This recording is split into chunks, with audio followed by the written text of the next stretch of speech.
ঈদ উল ফিতর উপলক্ষে সরকার ইতিমধ্যে ২৮ মার্চ থেকে আগামী ৫ এপ্রিল পর্যন্ত টানা ৯ দিনের ছুটি ঘোষণা করেছে।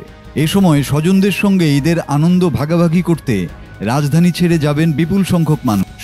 এতে ফাঁকা ঢাকায় অপরাধ বেড়ে যাওয়ার আশঙ্কা করছে নগরবাসী। চুরি, ছিনতাই ও ডাকাতি এই ভয়ের অন্যতম কারণ। এসব বিষয় মাথায় রেখে ঈদের আগে ও পরে বিশেষ নিরাপত্তা পরিকল্পনা সাজিয়েছে ডিএমপি ও র্যাব। শুধু ঢাকাই নয়, ঈদযাত্রা নির্বিঘ্ন ও নিরাপদ করতে সড়ক এবং নৌপথেও সব ধরনের পদক্ষেপ নেয়ার কথা জানিয়েছে আইনশৃঙ্খলা রক্ষাকারী বাহিনী। এ সময় মহানগরে অন্তত ১৫,০০০ পুলিশ তৎপর থাকবে। রাস্তায় তল্লাশি চৌকি বসানোর পাশাপাশি বিপণী বিতান ও আবাসিক এলাকায় টহল জোরদার করা হবে। এবার প্রথমবারের মতো ঢাকা মহানগরীর নিরাপত্তায় পুলিশের সঙ্গে মাঠে থাকছে ৪৩১ জন অক্সিলারি পুলিশ। গ্রেপ্তারের ক্ষমতাও দেওয়া হয়েছে তাদের। তারা পুলিশের সহায়ক শক্তি হিসাবে কাজ করবে, তথ্য দেবে এবং অপরাধীদের আটকে সহায়তা করবে। এরা মূলত ঈদের সময় বাসাবাড়ি, মার্কেট ও ব্যবসা প্রতিষ্ঠানের নিরাপত্তায় কাজ করবে। এছাড়া ৩ স্তরের বিশেষ নিরাপত্তা ব্যবস্থা নিয়েছে র্যাপিড অ্যাকশন ব্যাটালিয়ন।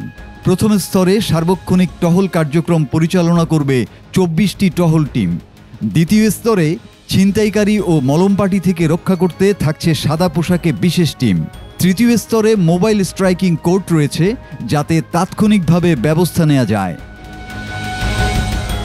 বাংলাদেশ যাত্রী কল্যাণ সমিতির তথ্য অনুযায়ী এবারের ঈদে ঢাকা ও আশেপাশের জেলা থেকে প্রায় ১.৫ কোটি মানুষ নিজ নিজ গন্তব্যে যাত্রা করবেন।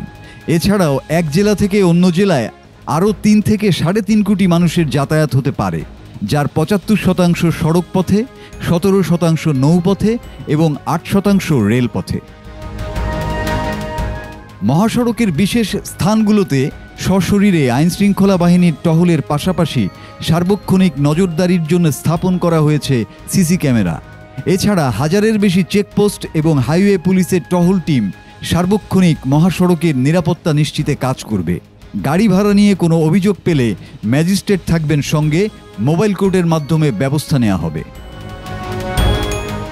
ঈদে নারায়ণগঞ্জের শীতলক্ষ্যা নদী, মুন্সিগঞ্জের গজারিয়া, বরিশালের মেঘনা নদী সহ সব অপরাধপ্রবণ এলাকাগুলোতে কোস্টগার্ড, নৌপুলিশের পাশাপাশি বাংলাদেশ নৌবাহিনীর বিশেষ টহল থাকবে। সব মিলিয়ে আসন্ন ঈদে নিরাপত্তার চাদরে ঢেকে দেওয়া হবে পুরো দেশ। মাসুদ হাসান, বাংলা টিভি।